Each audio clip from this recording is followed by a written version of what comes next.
Our final speaker for this afternoon is Tiara Mack.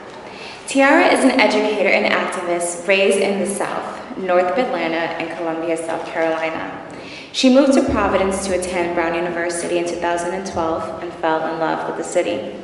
She started her journey in education teaching sex education in Providence schools as an undergraduate. She now works in Providence as a recruiter to ensure students have teachers that represent their backgrounds, experiences, and future selves in the classroom. She is also a board member of Women's Health and Education Funds, an all-volunteer abortion fund that raises and distributes money to ensure cost doesn't become a barrier to Rhode Island residents seeking abortions and contraception. Please join me in welcoming Tiara Mack as she speaks about Black maternal health matters.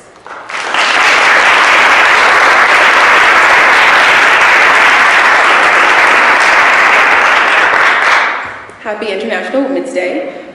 This day reminds me of all the important work done before me by powerful folks that have paved the way for me to access platforms like this and grapple with the challenges that women still face today. Women, broadly defined in this new age to include so many into the fold, Black, brown, trans, gender nonconforming, and a host of other feminine identities that unify us into a shared fight for power.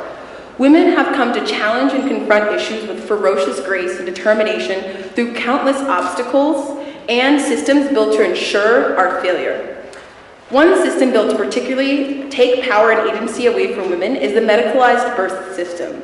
For context, more American women are dying of pregnancy-related complications than any other developed country.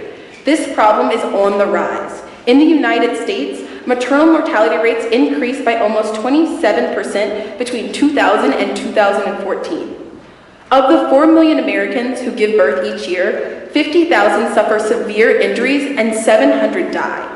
In Rhode Island, the maternal mortality rate from 2013 to 2017 was 11.2% per 100,000 live births. Among Black women, maternal mortality and morbidity rates is a crisis.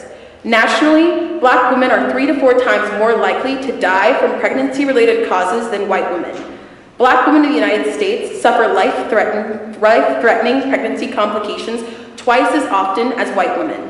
This crisis does not just affect one type of Black woman. It affects all Black women, cutting across income, education level, socioeconomic status, and physical health conditions.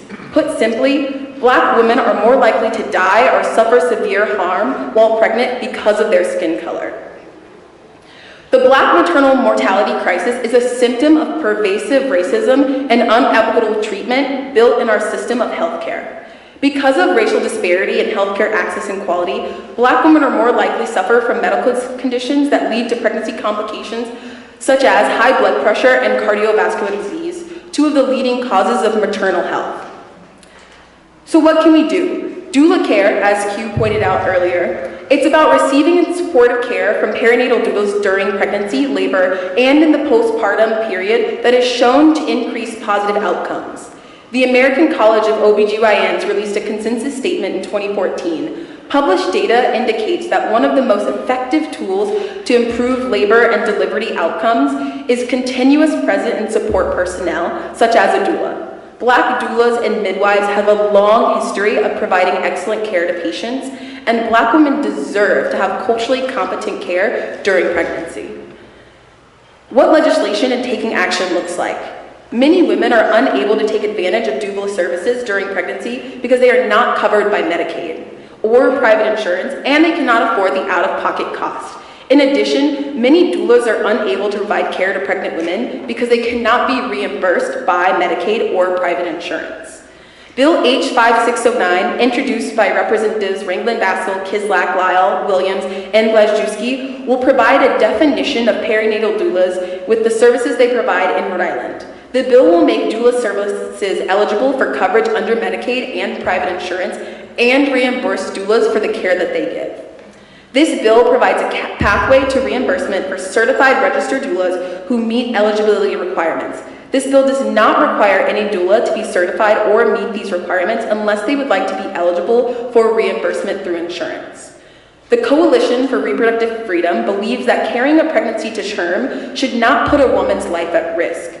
Maternal mortality in the United States is a public health crisis, and its severe impact on Black women is unacceptable.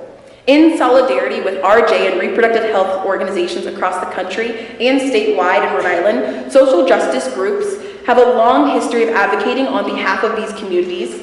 The Coalition for Reproductive Freedom will work to ensure women of color are seen, heard, and provided high-quality health care, which they deserve.